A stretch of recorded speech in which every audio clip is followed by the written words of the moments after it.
ঝালকাঠিতে ট্রাকের চাপায় নিহত ১৪ জনের জানাজা শুরু হয়েছে। এই মুহূর্তে রাজাপুর এলাকায় আছেন রিপোর্টার শাকিল মাহমুদ। সরাসরি যুক্ত হচ্ছি তার কাছে।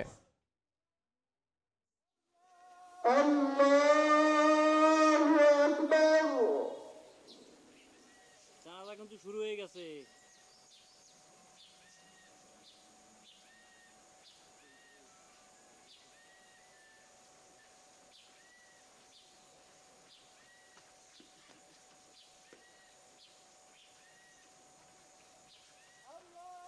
আল্লাহু আকবার।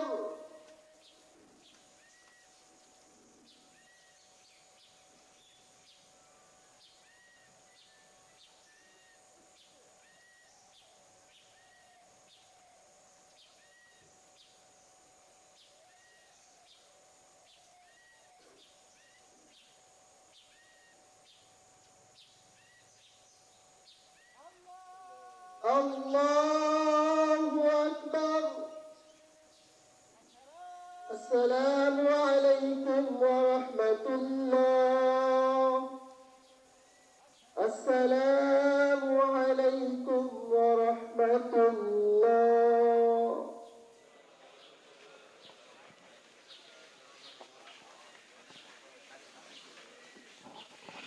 দেখুন, রাজাপুর উপজেলার যে উত্তর সাউথপুর গ্রামে একই পরিবারের যে ৬ সদস্য নিহত হয়েছে সড়ক দুর্ঘটনায় ঝালকাঠিতে, তাদের এই মাত্রই কিন্তু জানাজা শেষ হলো এবং আপনারা দেখছেন যে জানাজা শেষে এখন কিন্তু যারা নিহত তাদের মরদেহ কিন্তু দাফনের উদ্দেশ্যে তাদের স্বজনরা কিন্তু নিয়ে যাচ্ছে।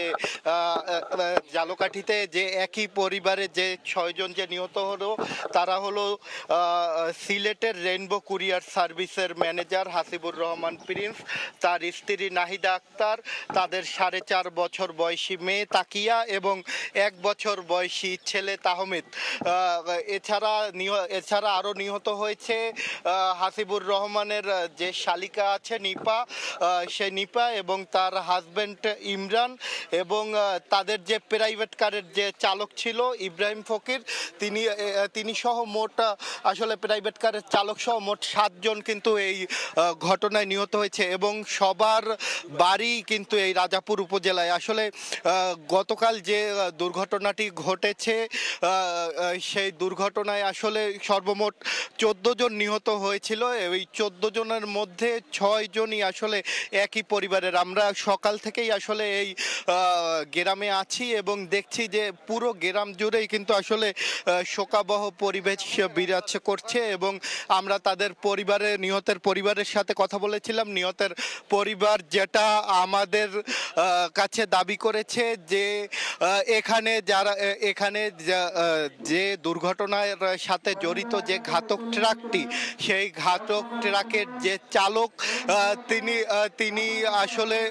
তিনি আসলে কোনো কি কারণে এভাবে বেপরোয়া গতিতে গাড়ি চালিয়েছিল বা তিনি আসলেই গাড়ি চালক কিনা সেই বিষয়টা কিন্তু খতিয়ে দেখার আহ্বান জানিয়েছেন স্বজনরা। পাশাপাশি তারা আরও দাবি করেছেন যেহেতু একই পরিবারের ৬ জন নিহত হয়েছে, তারা কিন্তু সবাই এখন অনেকটাই অসহায় হয়ে পড়েছে। কারণ এই যিনি নিহত হয়েছে হাসিবুর রহমান, তারা মোট ৪ ভাই, তবে তার একার উপার্জনেই কিন্তু পরিবারের সচ্ছলতা ফিরেছিল বলে কিন্তু এখানকার যারা এলাকাবাসী আছে তারা জানিয়েছে এবং সরকার যে সহায়তার কথা বলেছে সেই সহায়তাটা যাতে দ্রুত দেয়া হয় এমনটাও কিন্তু দাবি জানিয়েছেন এখানকার যারা এলাকাবাসী আছে তারা।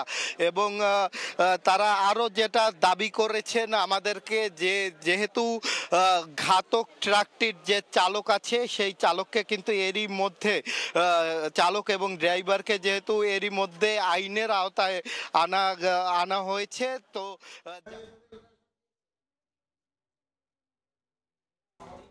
এতক্ষণ সরাসরি যুক্ত ছিলাম ঝালকাঠিতে।